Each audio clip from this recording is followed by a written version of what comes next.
Si on définissait l'approche de réduction des méfaits, en essayant d'y trouver des fondations au-delà simplement des préoccupations d'efficacité en termes de réduction de conséquences négatives, de méfaits sur la santé des gens, pour essayer de le fonder sur des valeurs plus fondamentales d'humanisme, de compassion et de tolérance. Alors, ben là, je pense qu'on peut y aller, là.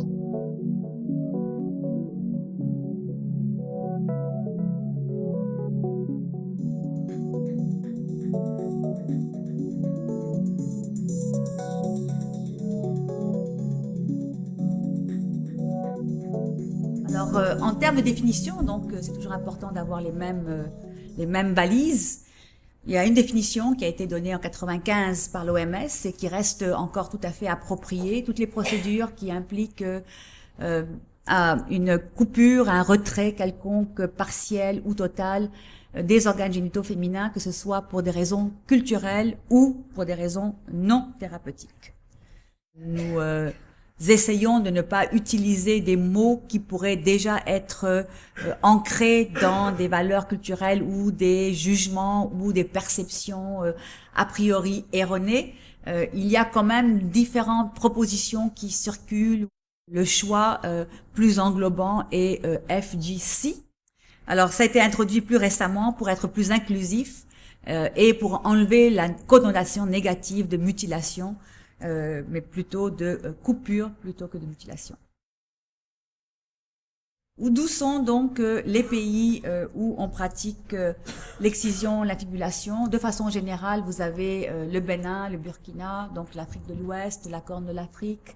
Et on a quelques incidences qui ont été documentées en Inde, en Indonésie, en Irak, en Israël, en Malaisie, Thaïlande et Émirats arabes unis.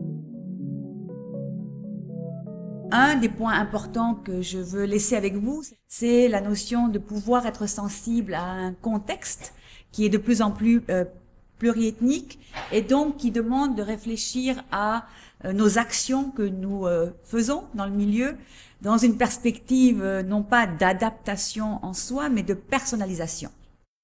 Quand on suit les flux migratoires, quand on regarde le positionnement urbain, contextuel, les ghettos, on a encore beaucoup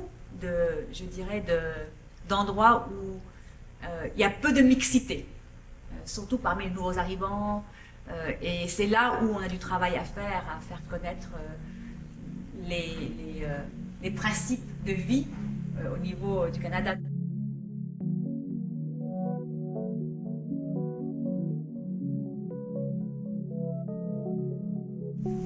So today we're going to talk a bit about a specific project called the Ourselves, Our Daughters Project. And the goals of this project then are to work closely with refugee women from selected countries and allies in their communities to enhance the educational, health, sociocultural supports to newcomer women affected by FGC, female genital cutting, and address prevention among daughters as well. So, from a Western, Western perspective, it seems self-evident that the practice of FGC is harmful. However, you can see from this statement that, it seems to contradict this assumption. We assumed at CIRC, for example, that women in the groups might start to, as they disclose, they might start to express trauma and need psychological supports and so on, because we were likening FGC to other forms of violence against women and children. However, this is not the case. Many women are, in fact, proud of being circumcised. Many times we would hear, it is culture. Sure, we can talk about it, but it simply is. It is culture, it is identity. To them, it's an integral part of their identity.